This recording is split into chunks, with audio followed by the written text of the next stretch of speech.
Muito obrigada, Irã. Conduz ao Gabriel. Tá bom. Tá bom? Eu queria... Pode andar à vontade aqui no palco. Perfeito. Eu queria agradecer, né, a oportunidade de estar falando para um público seletíssimo, que eu só estou vendo aí um bocado de amigos. E muitas das coisas que nós vamos conversar aqui hoje, tenho certeza que vocês já sabem de cor e salteado, mas talvez seja importante para a gente refletir um pouco, né, em outras questões que são significativas quando a gente fala em gênero, né? Próximo. Antes da gente começar propriamente dito no nosso temático, acho que é importante a gente esclarecer, né, a diferença entre sexo e gênero. Quando a gente está falando em sexo, nós estamos falando em questões que são relativas, né, ao biológico, aquilo que nos define, machos e fêmeas. E quando a gente fala em gênero, a gente está falando desse construto social que tem a ver com os papéis históricos, culturais, que nos definem enquanto homens e mulheres em determinada sociedade. E por que eu acho importante, né, a gente retomar conceito? Porque, durante algum tempo nesse país, a gente tinha medo até de falar em gênero. Né? Se tivesse projetos, por exemplo, em que a palavra gênero entra, né, muitas vezes esse projeto talvez não passasse. Né? E gênero é extremamente próximo, importante em todos os sentidos. Né? Principalmente porque, na nossa área da dependência química, durante muito tempo, a questão sexo e gênero ela não era tão valorizada e tão pesquisada no dia a dia quanto a gente precisava. Porque, como vocês sabem, o foco sempre foi mais no sexo masculino e no gênero masculino. Felizmente, a consciência científica das diferenças entre sexo e gênero nas questões de aumentar ou diminuir vulnerabilidades para a dependência química tem crescido entre os profissionais da saúde, entre os gestores, nas últimas décadas, mas precisa crescer muito mais. Né? Por quê? Pelo menos 3 motivos que justificam a necessidade desse crescimento. Próximo. Um deles é que gênero tem relação com respeito, com igualdade.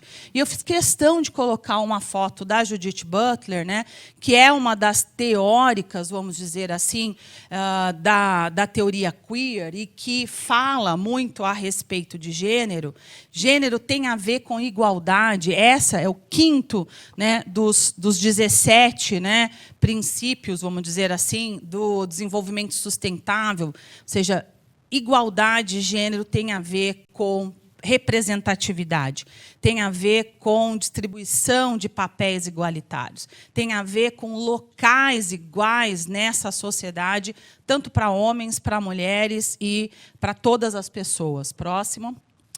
O segundo motivo, e aí eu copiei isso aqui descaradamente do capítulo da Sheridan, do nosso livro, né, é a questão de que nós, mulheres, enfrentamos inúmeras barreiras para chegar a um tratamento.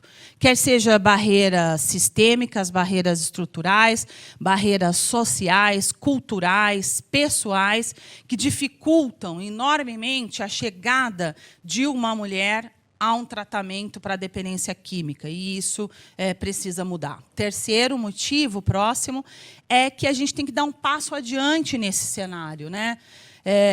E para que mude de fato e recomendar aos gestores determinadas políticas que são consideradas urgentes para nós mulheres.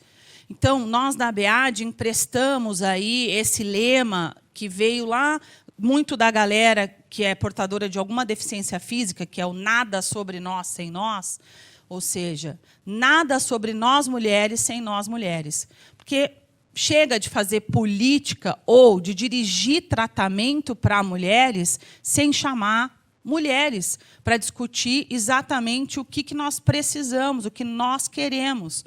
Né? Durante muito tempo, os tratamentos foram adaptados do masculino para o feminino e, obviamente, que isso tem grandes chances e uma tendência imensa a insucesso, porque nós somos, de fato, complexas, né? E nós somos seres diversos e complexos e, além de tudo, temos especificidades distintas que vão requerer abordagens distintas, né? Então, um grupo de colegas, né, algumas delas aqui nessa sala, ajudaram a escrever esse e-book que está disponível lá no site da ABAD para qualquer pessoa baixar gratuitamente.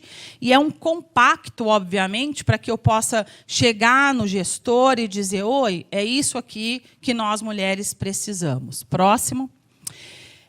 Das 10 razões, uma delas é a diferença biológica entre os sexos. Próximo, que todos vocês que são da área já estão carecas de saber o quanto nós, mulheres, temos volume de água corporal distinto dos homens. Isso faz com que, por exemplo, a bebida alcoólica que nós ingerimos, ela fica mais concentrada em nós, mulheres, e, com isso, a gente se intoxica mais facilmente que os homens. Próximo. Também temos uma deficiência dessa enzima, chamada álcool-aldeído desidrogenase, que é uma enzima que no estômago feminino ela está em menor quantidade, e isso faz com que o álcool, por exemplo, seja metabolizado mais lentamente. Próximo. E esses dois motivos acabam resultando o quê? No mais rápido e maior comprometimento físico no organismo feminino.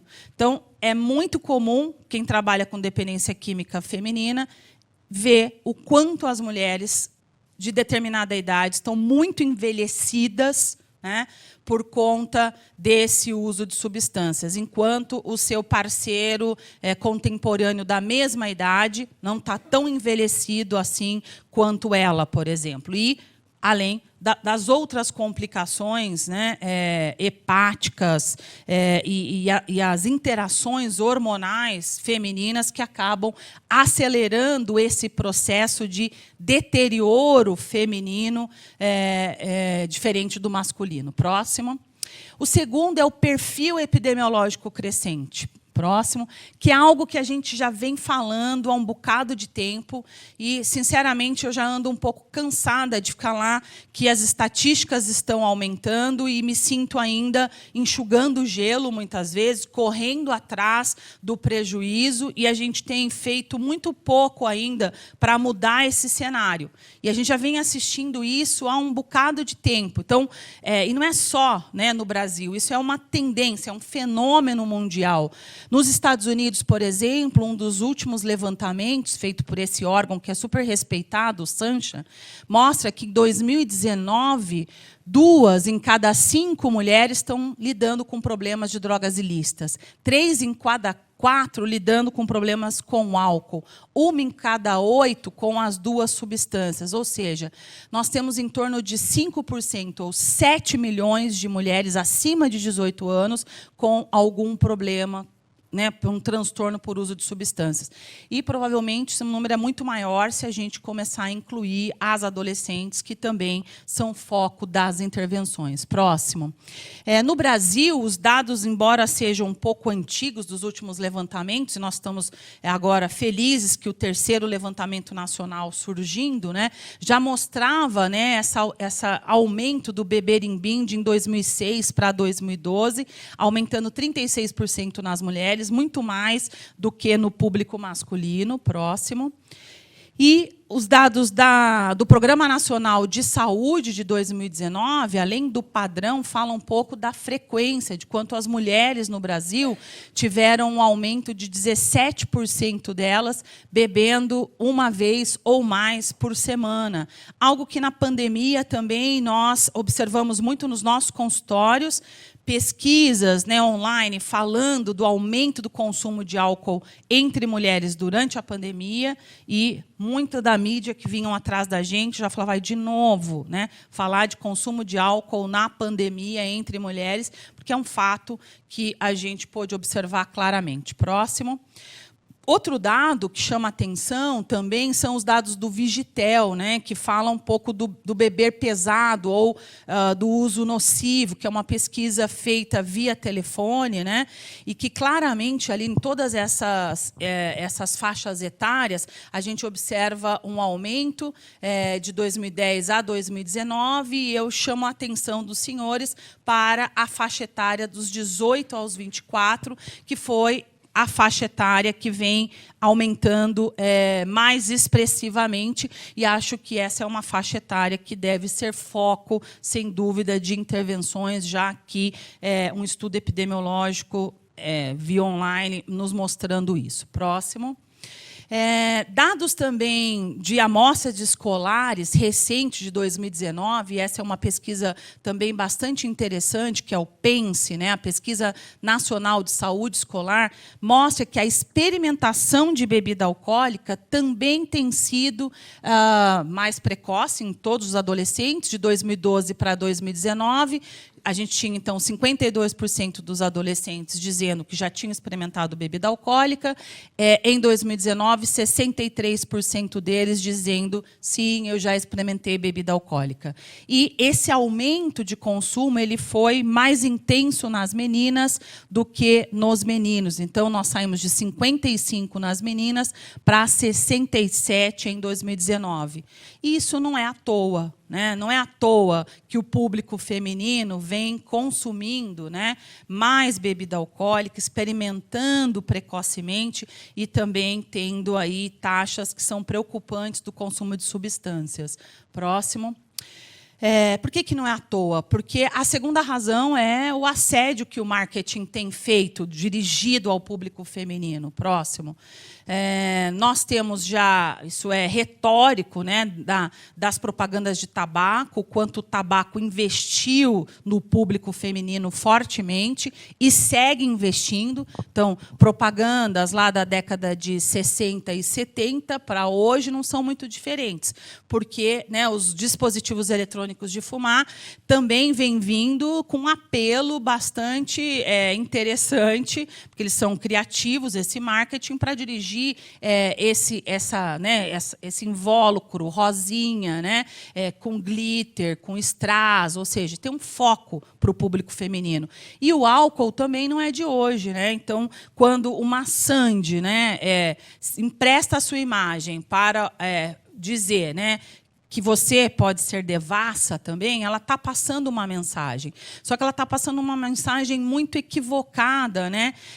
E, infelizmente, Sandy, eu falo, não perdoo Sandy por isso, tá?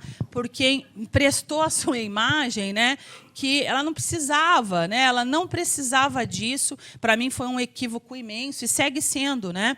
De outros vários artistas, né, que fazem isso. Por exemplo, Anitta, inclusive nessa última propaganda aí, que eu não preciso falar qual cerveja ela também, eles até customizaram numa forma de desenho.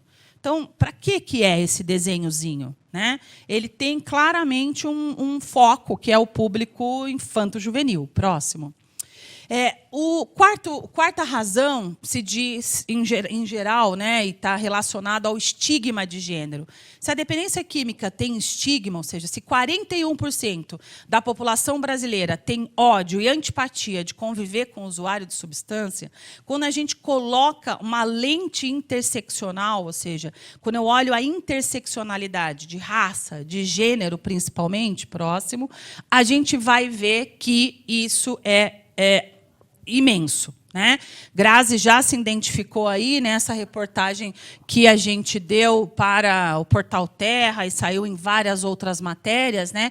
Mulheres alcoolistas são vistas como vagabundas, diz a fundadora do coletivo, ou seja, sempre a imagem da mulher atrelada à sua sexualidade, à sua moral, à sua capacidade de maternagem, à sua capacidade intelectual, né? Temos vários estudos falando exatamente isso, né? O quanto a discriminação afeta o cuidado, o quanto a discriminação, quer seja por identidade, quer seja por raça, e principalmente quando a gente olha gênero, né?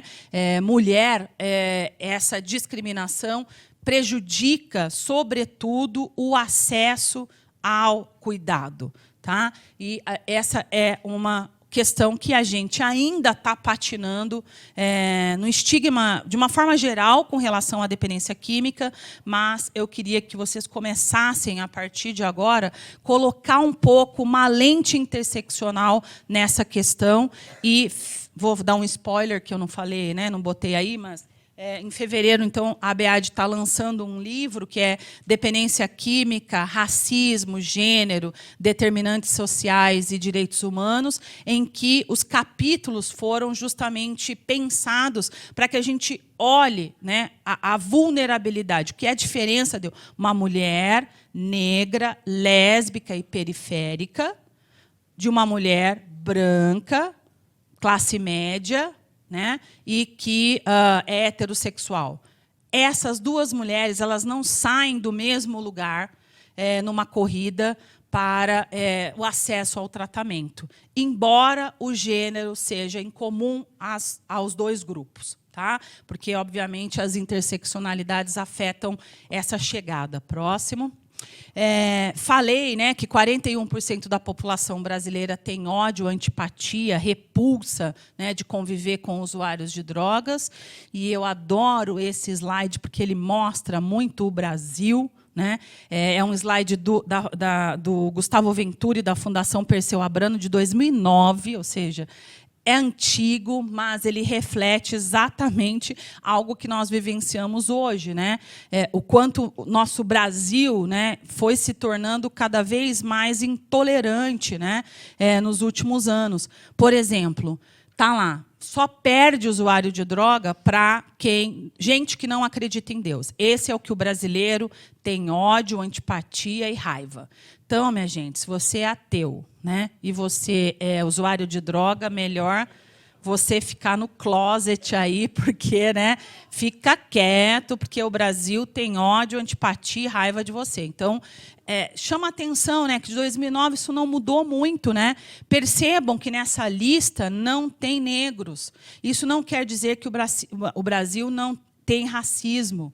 É que talvez em 2009, né, essa questão, ele falava, olha, não vou falar, né, isso é politicamente incorreto. Não, vai ser sempre humanamente incorreto a gente tolerar, né, intolerância, de qualquer forma. Próximo. O quinto diz a respeito do binômio mãe-filho. Né?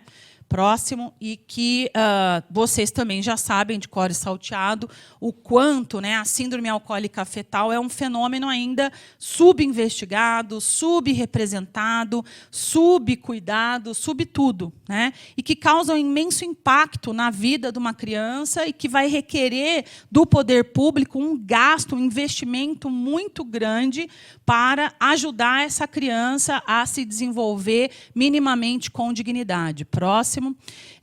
Tanto que, né, nós temos apoiado esse PL, que é o PL 4259, de 2020, que coloca um pouco, né, um foco para a questão da síndrome alcoólica fetal, mas, infelizmente, essa relatoria não tem caminhado, porque sempre tem alguma outra coisa mais importante do que esta pauta. Próximo.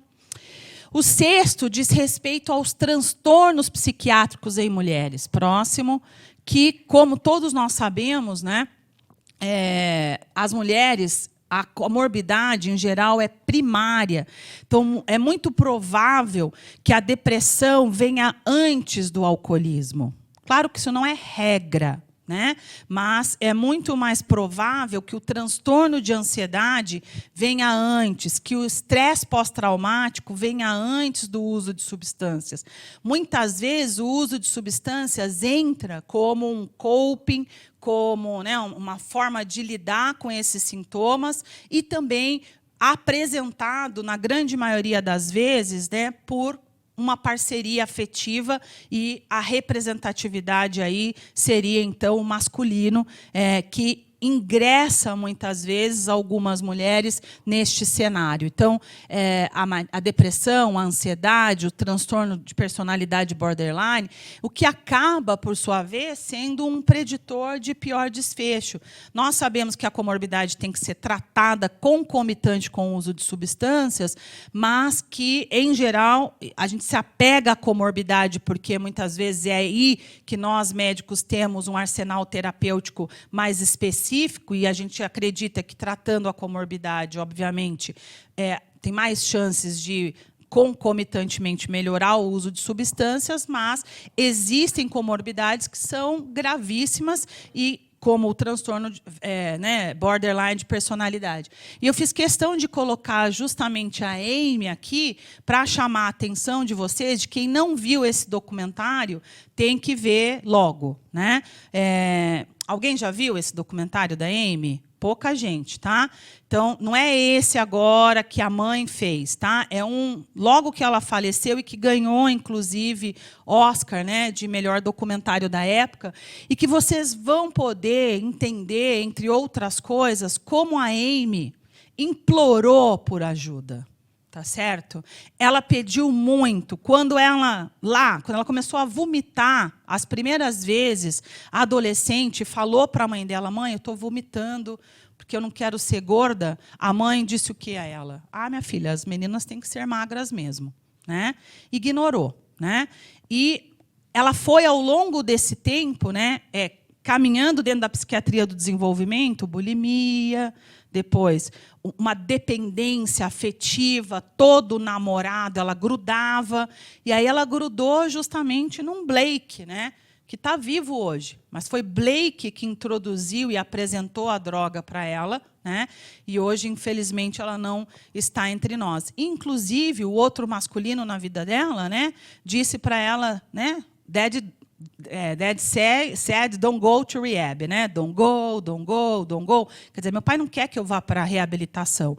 Então, é belíssimo de ver, entre outras coisas, né, uma imagem que eu tinha da Amy, muito distorcida pela mídia, e que, para mim, foi um divisor de águas, assim, assistir o documentário, porque eu via sempre a Amy como a barraqueira. Ela vai dar um barraco. Essa menina é chata, essa menina é metida. Essa menina... Era um estereótipo que a mídia vendia, né?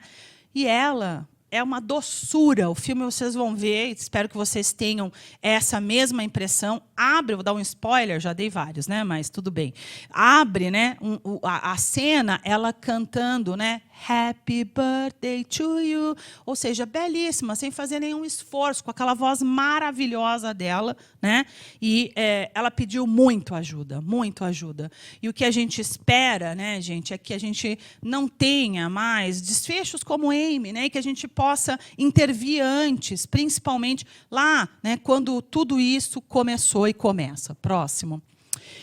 A sétima, né, me dói falar disso, mas é a violência em mulheres. Próximo, que no nosso país as estatísticas estão só crescendo, existe ainda uma imensa banalização, existe ainda uma naturalização. E quando eu digo naturalização, / culpabilização da vítima, de que você não devia estar com essa roupa, por que você foi lá, por que você deu mole. Ou seja, né, quem é a vítima aqui de ter sido estuprada, espancada, maltratada? Ela é descredibilizada, né, inclusive no lugar que deveria ser protetor a ela, né, que é um tribunal de justiça. E aí está aí a lei... Puxa, esqueci o nome da garota. Me ajudem. Lembram? A garota que falou: doutor, o senhor precisa me ouvir. Oi? Exatamente. Mariana Ferrer, né? A catarinense. Então, porque propondo justamente que esse tipo de audiência seja conduzida principalmente por outras mulheres que talvez tenham, né, mais sensibilidade. Isso não quer dizer que nós, mulheres, não podemos ser misóginas e machistas, porque muitas de nós somos. Né? E eu não estou isenta disso e vivo, né, nesse patriarcal que vamos dizer, estrutural em nós, né? Mas o mais importante é eu reconhecer isso e tentar minimamente falar: opa, né? Que misógina, né? Que preconceituosa você está sendo, inclusive com a sua irmã, que é justamente mulher igual a você, né? Próximo. Violência contra a mulher e feminicídio altíssimo no nosso país, né? O Brasil tem mais de 737 mil casos de violência doméstica nos últimos 9 anos. Isso não é pouco. Isso não quer dizer que a nossa lei Maria da Penha seja ineficaz, que ela não presta e que eu vou sacar a lei Maria da Penha do meu bolso. Sim, ela precisa ser aperfeiçoada, como todas as leis. E ela vem sendo aperfeiçoada justamente no entendimento de que eu tenho que tratar essa masculinidade tóxica, vamos dizer assim. Não adianta só punir, se não educar esse homem que foi criado nesse mesmo sistema. Então, acho que a gente tem dado pequenos avanços, mas ainda pequenos. Esse estudo que eu participei, da Larissa, e a gente publicou ele em 2021, fala, né, dos fatores associados à violência contra a mulher e o seu parceiro íntimo, e numa comunidade do Nordeste, então, todas as unidades básicas de saúde e as mulheres que frequentavam as unidades básicas de saúde foram entrevistadas, e a taxa e a prevalência de violência doméstica foi na casa dos 64%. É muito alto, né? 64% já tinham um histórico no último ano, e, né, dessas, né, eu achei que o uso de substâncias ia aparecer álcool, eu deveria ter botado o resultado ali, não botei, mas apareceu principalmente usuário de maconha, né, e ela usando maconha, o parceiro também maconha, que é algo que a gente às vezes fala, não, né, maconheiro é uma gente boa, né? Calminho e tal, né? O álcool que está muito atrelado à violência. Então, esse é um outro, né, estereótipo que vai caindo aí. Claro que aqui não dá para a gente falar que foi ou a maconha que causou, ou a maconha, mas é curioso achar que entre essa maior prevalência estava o uso de cannabis. Próximo. A cada 11 minutos, uma pessoa é estuprada no Brasil, e isso equivale a dizer que a cada hora 5 pessoas são estupradas no Brasil. Próximo. E, com certeza, o estupro e a violência de gênero, elas são um grave problema de saúde pública no nosso país, porque as consequências são incontáveis, quer seja para a saúde física, saúde mental, depressão, suicídio, estresse pós-traumático, HIV, outras infecções sexualmente transmissíveis, além do custo que isso acarreta para o sistema criminal e para a própria saúde como um todo. Nós gastamos com a violência. Próximo. E dentro desse cenário, né, até agora eu falei de mulheres cisgêneras, eu não posso deixar de falar das mulheres trans, das mulheres travestis brasileiras, que, no nosso país, inafortunadamente, vivem, em média, até os seus 35, 36 anos. E elas não morrem de morte morrida, como diria minha avó, elas morrem de morte matada, né? Ou seja, simplesmente pelo fato de você ser quem você é, né? Você é um alvo, né, que permite, por exemplo, que pessoas acham que posso atear fogo em você, que eu posso atirar ovo em você, que eu posso espancar, que eu possa cortar o seu cabelo e por aí vai, né? Então, morrem por transfobia. Próximo. E isso é reforçado em pelo menos 2 nossos estudos publicados recentemente. Um deles, e que eu tenho muito orgulho até de falar isso, porque veio do levantamento nacional do LENAD, e eu briguei tanto por esses dados, antes mesmo deles serem coletados. Infelizmente, não foi coletado exatamente como deveria ser, mas rodou, e esse banco veio para a minha mão, e a gente publicou, e, além de tudo, ganhamos um prêmio com esse estudo, né, que mostra basicamente que as minorias sexuais, e aí as mulheres trans, elas sofrem mais violência que a média da população, e que essa violência na vida delas começa muito precocemente na vida, e, obviamente, que o uso de substâncias está aí presente. E o outro artigo, então, foi feito junto com o México, com a Índia e com o Brasil, e nós acabamos entendendo que a travestilidade ela é um fenômeno muito particular do Brasil. Não sei se vocês sabem, mas uma das palavras mais acessadas aí no mundo pornográfico é travesti. Tá? E o brasileiro, né, de família recatada, diz que, né, o que ele fala? Não, não consumo pornografia, imagina. Travesti, traveco aqui tem que morrer. Né? Nossa, né? E as ofensas todas, mas lá no seu escondidinho ele acessa, né, esse conteúdo, sim, né? E a travestilidade ela tem uma conotação muito política no país, mas que, olhando para as vulnerabilidades de todas elas, são muito semelhantes aqui no Brasil e fora do Brasil. Próximo. E não tem como eu falar disso, né, de violência, sem também acessar as especificidades. É necessário que a gente compreenda as agendas e as especificidades de gênero. Então, antes da gente chegar aqui, a gente estava ali tomando um cafezinho, junto com a Shell e as meninas do alcoolismo feminino, que cuidam de mulheres, e elas estavam falando o quanto, né, tiveram que fazer adaptações e aprender durante... Muito obrigada. Aprender durante todo... É bem tratado aqui. Puxar saco, né? Como tem que agendar especificidades que são diferentes, demandas, jeito. Eu também aprendi muito aí nesse percurso, porque eu sempre cuidei mais de homens, né? E quando eu fui cuidar de mulheres, eu falei, nossa, onde que eu estou errando, né? Uma coisa simples assim. Se eu chegasse no quarto do André, que estava internado, e falava, André, porra, mano, você quer ter alta e tá essa zona aqui no seu quarto? Vamos arrumar isso, a sua cama. Né? Como assim? Né? Nesse tom. As meninas, oi, fulana, vamos arrumar esse quarto. A doutora Alessandra foi grossa comigo. Eu falava, onde eu estou errando, cara? Aí eu chegava, já falei, tá, então a coisa é diferente. Oi, meu amor, minha querida, como que você quer ter alta desse jeito, com esse quarto todo bagunçado, meu amor? Doutora, eu já vou arrumar, espera aí. Né? Então, ou seja, até a linguagem, o jeito, é impressionante como eu tive que aprender coisas. E tinha horas, obviamente, que eu pensava em desistir. Né? Porque eu falava, gente, isso aqui é uma TPM 24x24, não é? Uma menstrua, outra menstrua. Eu falava, não estou entendendo, gente, eu queria dar uma respirada, né? Mas aí, justamente, eu falava, não, vamos desistir, né? E eu passo a bola para outra pessoa que pode justamente dar conta e vamos se aliando e se ajudando. Próximo. Entre essas especificidades, né, fui aprendendo que o programa exclusivamente para mulher, quer seja no regime de internação, ambulatorial, grupos online hoje, eles são mais atrativos, principalmente se há caso de violência doméstica ou violência. Como é que eu vou partilhar lá num grupo, muitas vezes, misto? Isso é difícil. Eu dizer, sim, eu me prostituí.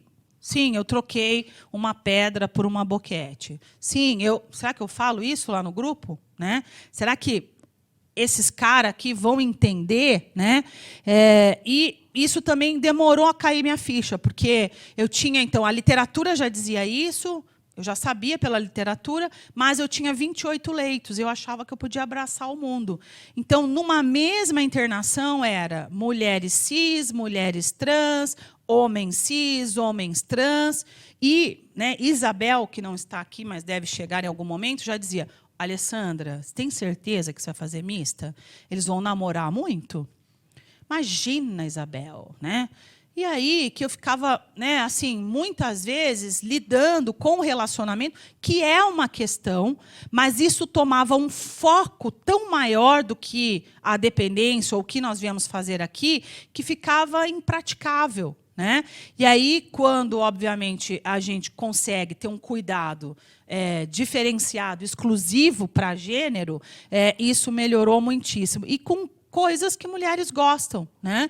Então, muito provavelmente, vocês lá no alcoolismo visitam lugares que interessam a mulher.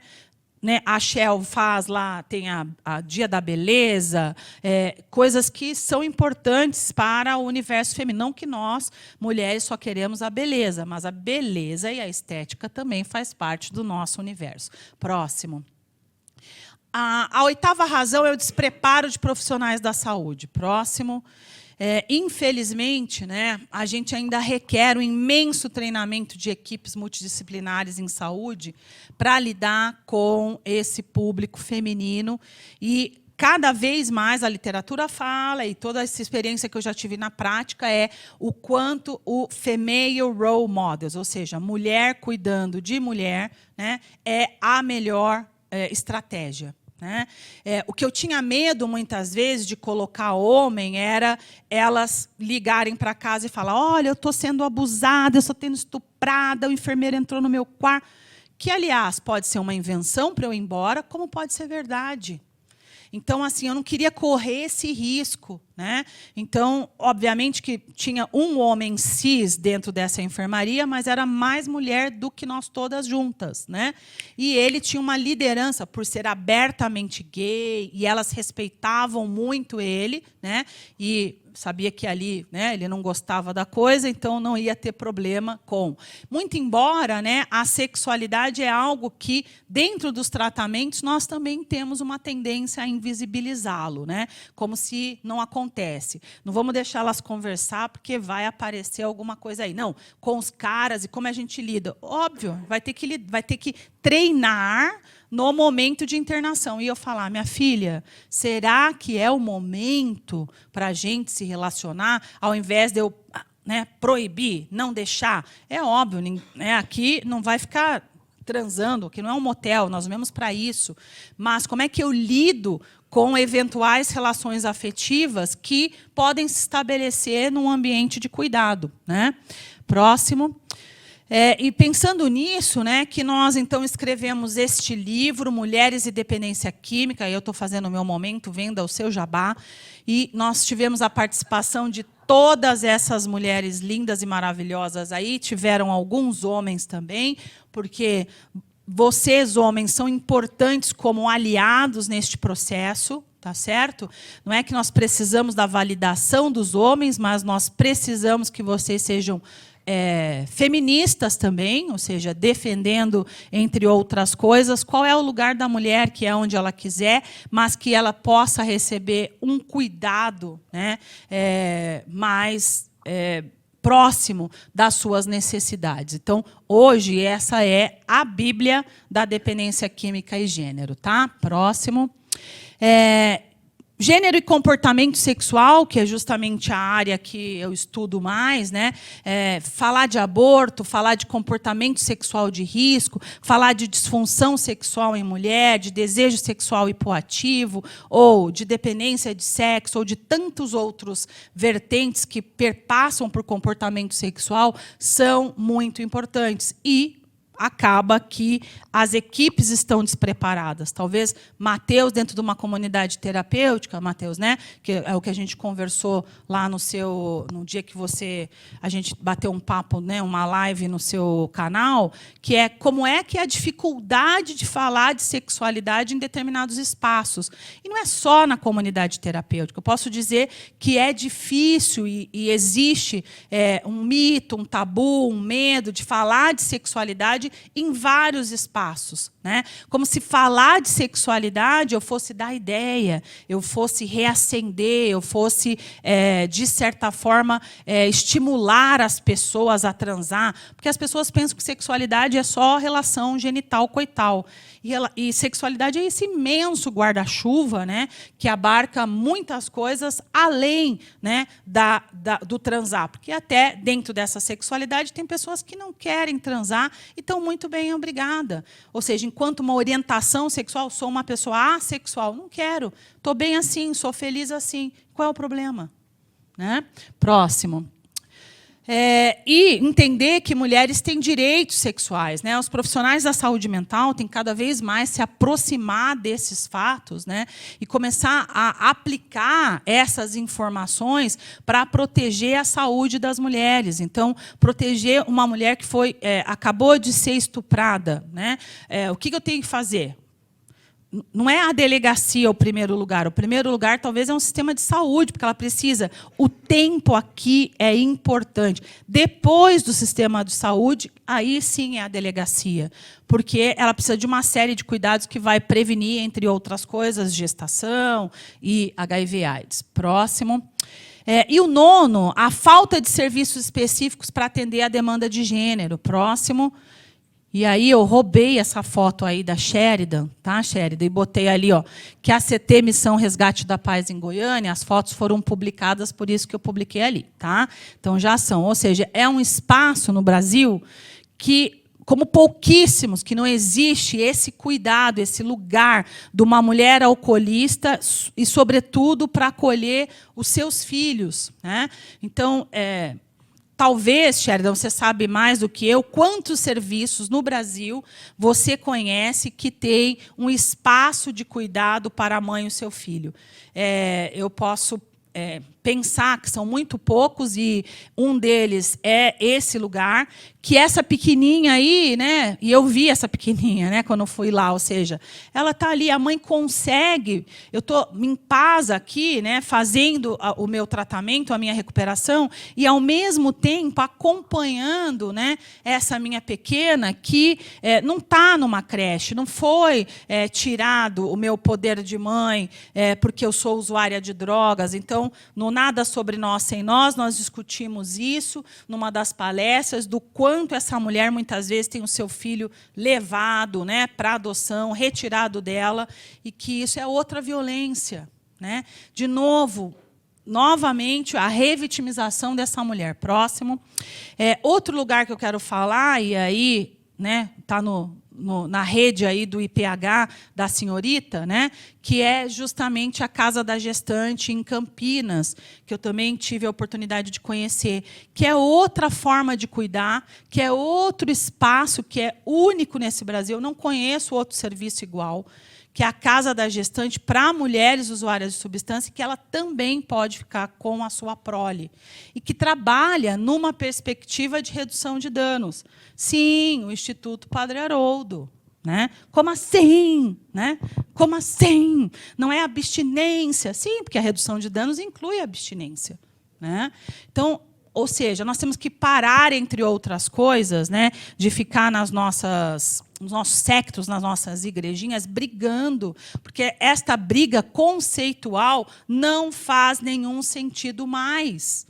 Nós temos que pensar num espectro de cuidado e para quem, o que precisa, o que ela deseja, o que esse serviço é vocacionado, obviamente, mas entendendo que isso é um contínuo de cuidado.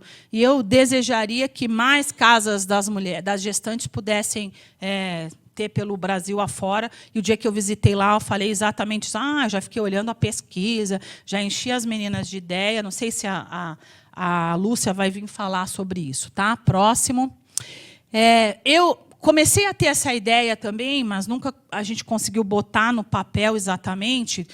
Quando visitei em 2004, eu fui visitar serviços fora do Brasil e fiquei um tempo lá na Califórnia, graças ao Bob Reynolds, do Pacific Institute, e um dos serviços se chama Pueblo del Mar Family Recovery Community, e que é belíssimo, assim, porque é toda a família que fica naquele serviço, né? Então, o membro alcoólico, por exemplo, se é a mulher, o membro alcoólico, é ela que fica nesse centro, e o membro que não é alcoólico, ele sai para trabalhar, tocar a vida dele. São casas em volta do centro em que existem atividades conjuntas com a família, separada, terapia individual, reunião, comunidade. Eu tenho que cuidar e limpar desta casa. Eu fiquei pensando, nossa, aqui no Brasil, talvez o uso capião ia correr solto aí, porque a pessoa não ia querer mais sair dessa casinha. Claro que é uma casa simples, né, mas muito equipada, e que eu tenho obrigações durante este ano, e que quem paga isso é o serviço, seria o nosso seguro de saúde, o nosso convênio, né, e não o governo, porque os Estados Unidos, infelizmente, é um dos sistemas de saúde mais excludentes que eu conheço, né, e que não é o governo que paga. E se você melhorou em um ano, amém. Se você não melhorou, amém também, tá?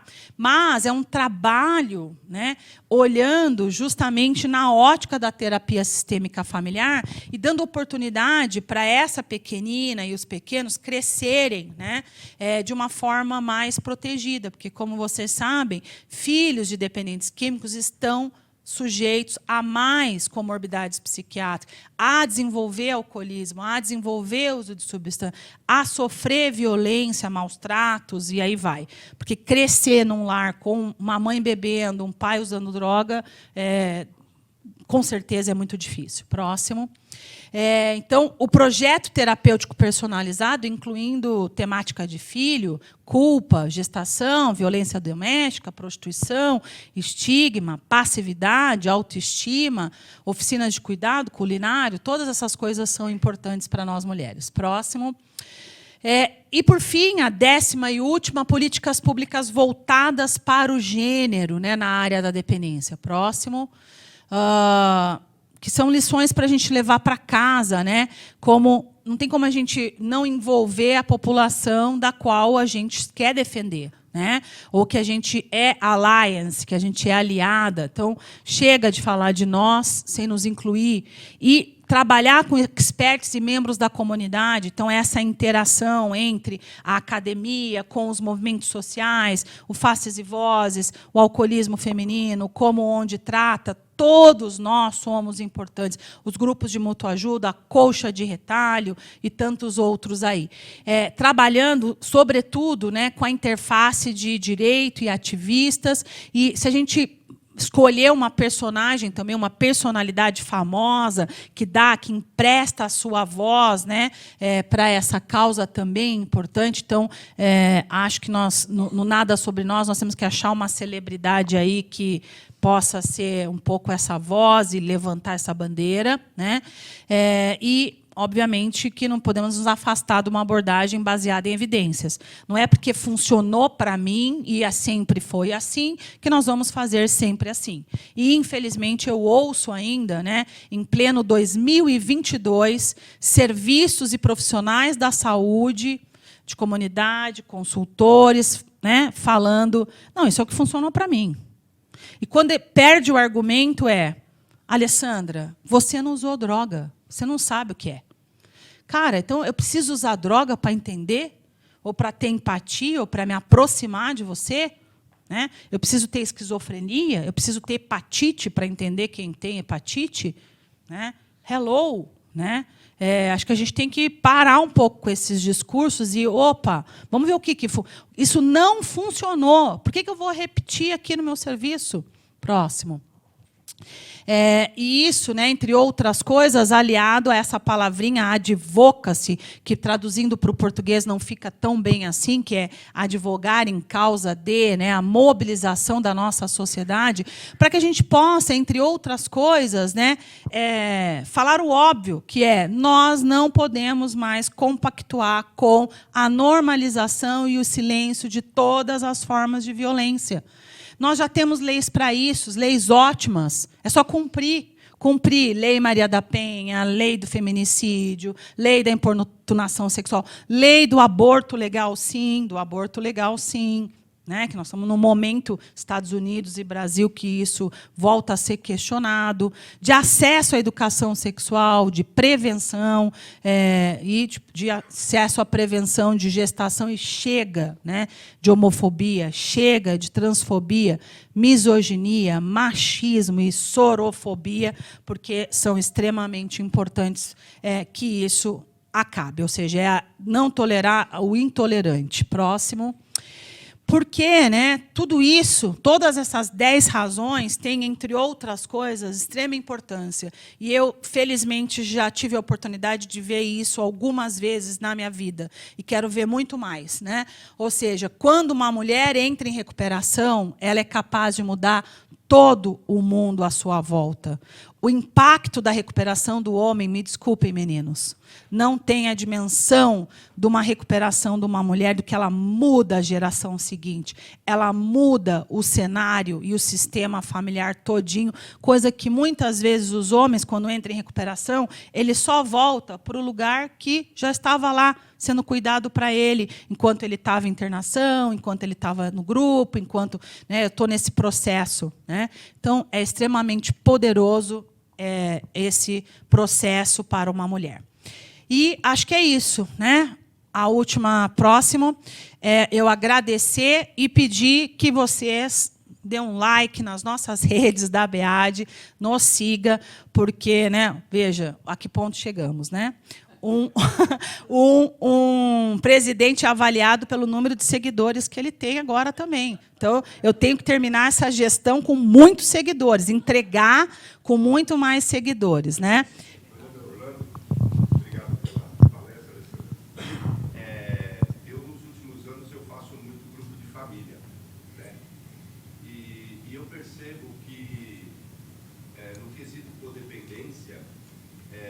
Comportamentos codependentes, eles são muito padrões, né?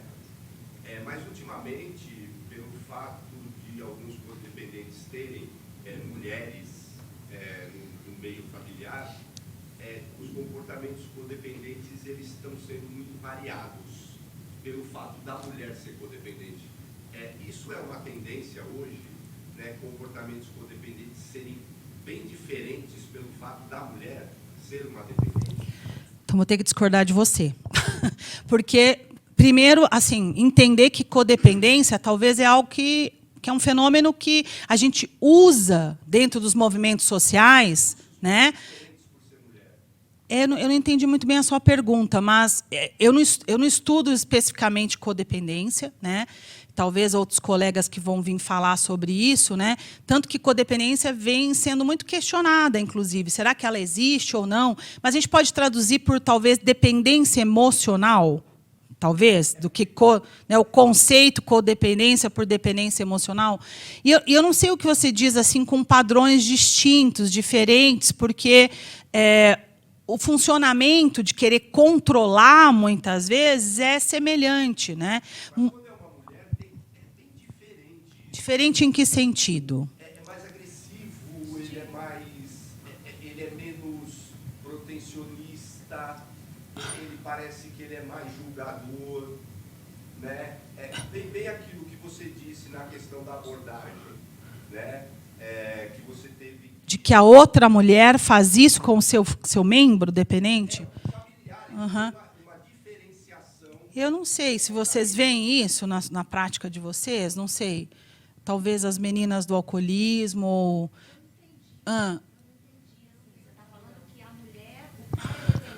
Quando uma família tem um dependente químico homem, o comportamento codependente para com o dependente químico homem é diferente quando a mulher. Eu vejo essa diferença do que parece que ele é muito mais protecionista quando é um homem. Ele é mais protegido. É o estigma, né? É o estigma. É aquilo que tá. você disse da adaptação. Sim, pode ser. Mulher, você é uma péssima mãe, você não está dando conta da família. Isso, você é uma puta. O marido se separa dela, a mulher não, tadinho, vamos levar ele. É a Maria e o Zé da história que a gente contou lá, né? Aquele dia da... Fala. Você... Fala seu nome. Eu sou a Sandra, da Clínica Oasis. Certo. Feminino Oasis. Ótimo. A gente percebe quando o rapaz vai se internar, simplesmente ele sai da casa dele, pega a malinha e vai. Ou a família o leva.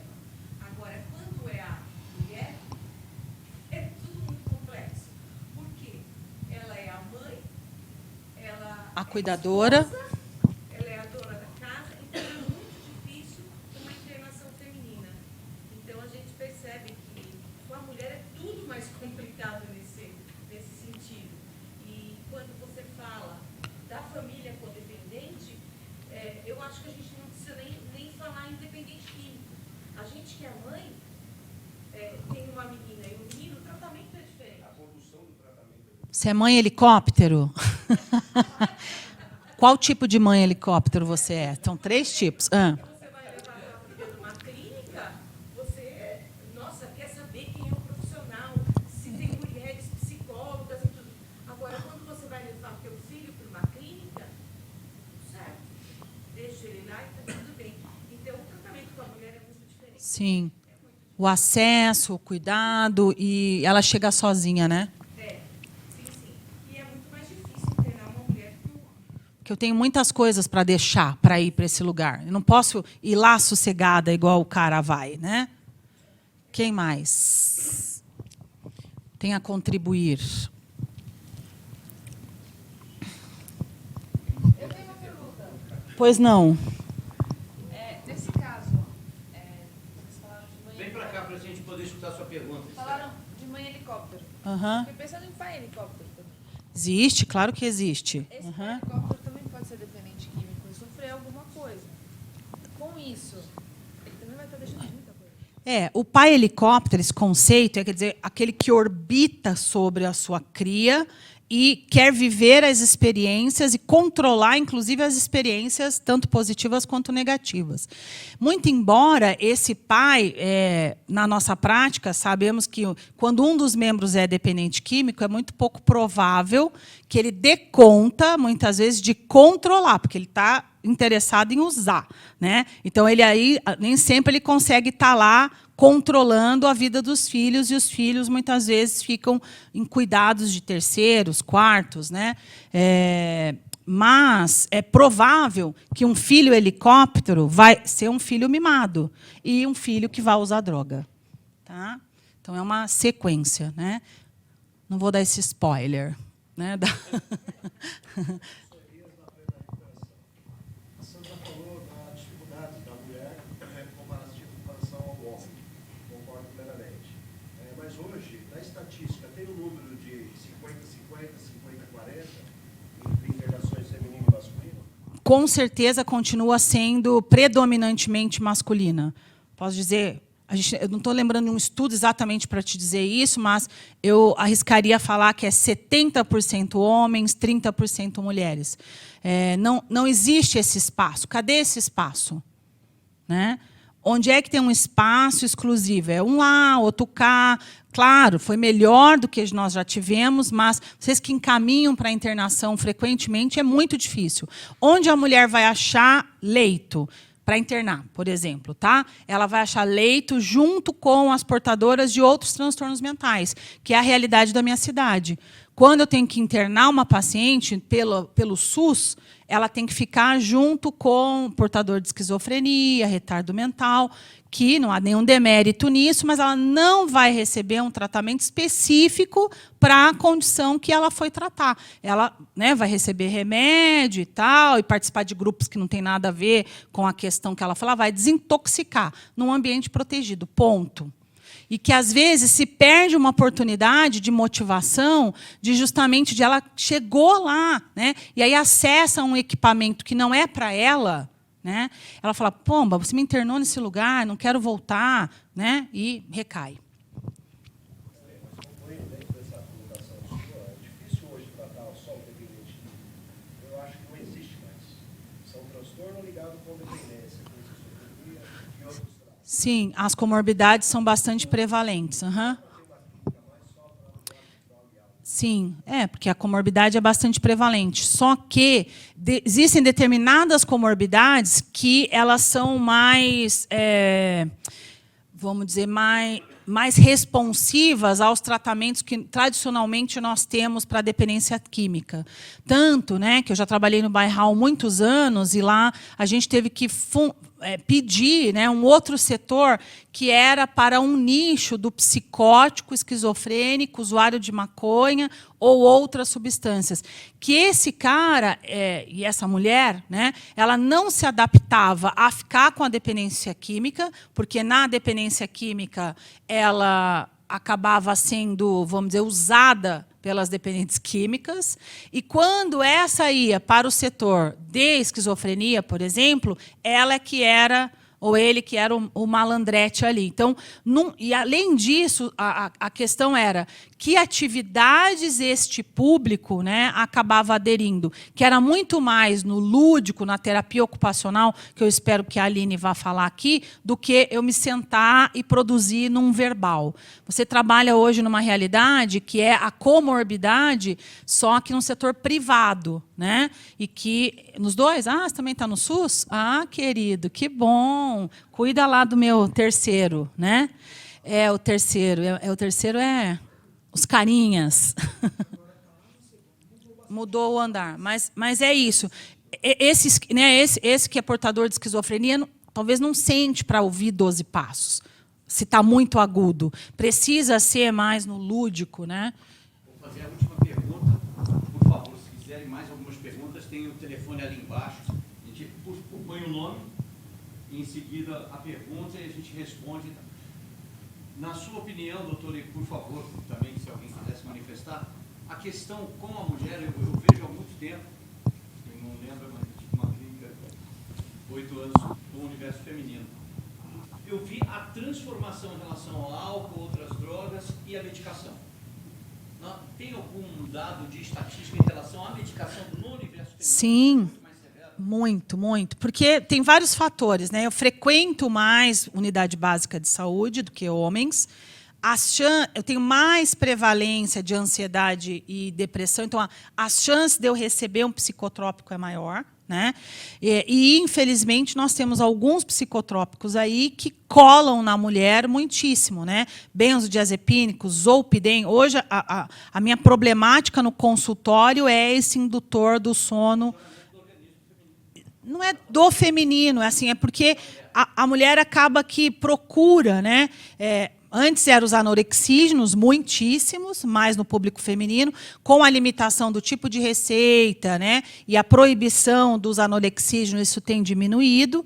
Goiânia foi a capital que mais consumia anorexígenos no Brasil.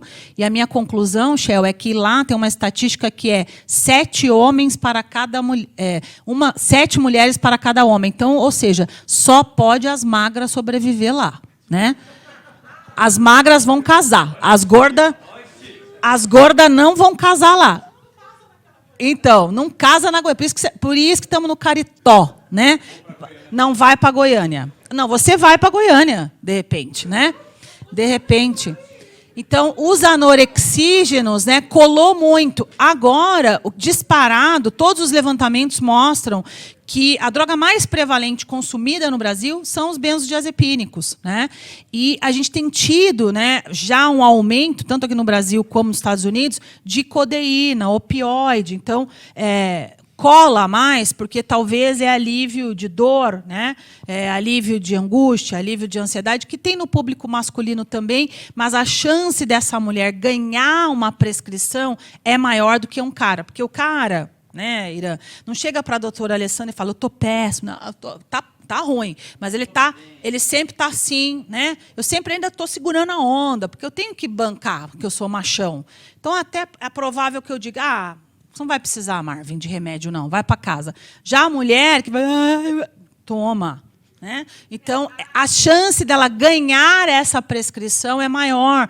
E o problema não é prescrever essas medicações. O problema é nunca mais tirar. Né?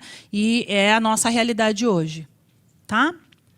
Existe algum estudo dessa predisposição da mulher desenvolver o transtorno de personalidade, né, borderline, tem a ver com a própria estrutura do patriarcado? Assim?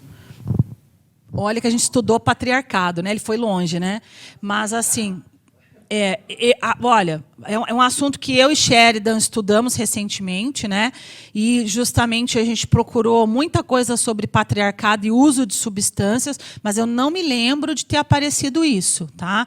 Se o patriarcado influencia o transtorno de personalidade. Ouso te dizer que não. Por quê? Porque o transtorno de personalidade tem muito mais componentes biológicos, genéticos, né, do que propriamente de apenas cuidado. O social responde por isso, claro, porque a nossa personalidade é genética, construção, desenvolvimento social, mas ouso dizer que tem mais uma carga genética do que propriamente a influência do meio. Tá? Só complementar esse comentário e observando a predominância do transtorno de personalidade borderline entre as mulheres, o que dá a entender é que há uma subnotificação do mesmo transtorno na população masculina por conta dos sintomas serem socialmente aceitos em um homem, diferentemente de uma mulher, que é tratada como uma histérica. Sim, você é explosivo, ok, se você é um homem. Você é explosiva, você é louca, né? Você é transtornada. Isso acontece também no meio, não tem nada a ver com aqui, mas acontece muito também no meio do tratamento de autismo, no qual o público feminino é subnotificado em detrimento do... Que é esperado da mulher ser mais introvertida, quieta e calada. Fala, Eugênia. Ela podia se apresentar. Ela não falou. Fala seu nome. Ellen, Ellen, da onde você é, Ellen? eu trabalhei numa residência terapêutica, agora eu trabalho como AT. Muito bem, ó, os ATs aí. Fala, Eugênia. Eugênia, da onde? Da Associação Apoio Feminino. Puxando a fala de alguém que, acho que foi você que falou que dá para tratar a dependência química sem tratar outros comandantes. Elias. O que eu observei em hospitais de saúde mental e dependência química com relação à mulher, muitas mulheres chegam para tratar a comorbidade e não tratam a dependência química. Elas se calam em relação à dependência química. E isso, obviamente, a dependência química não é tratada, é tratada apenas a comorbidade. Mais para frente, elas retornam porque a dependência química não é tratada.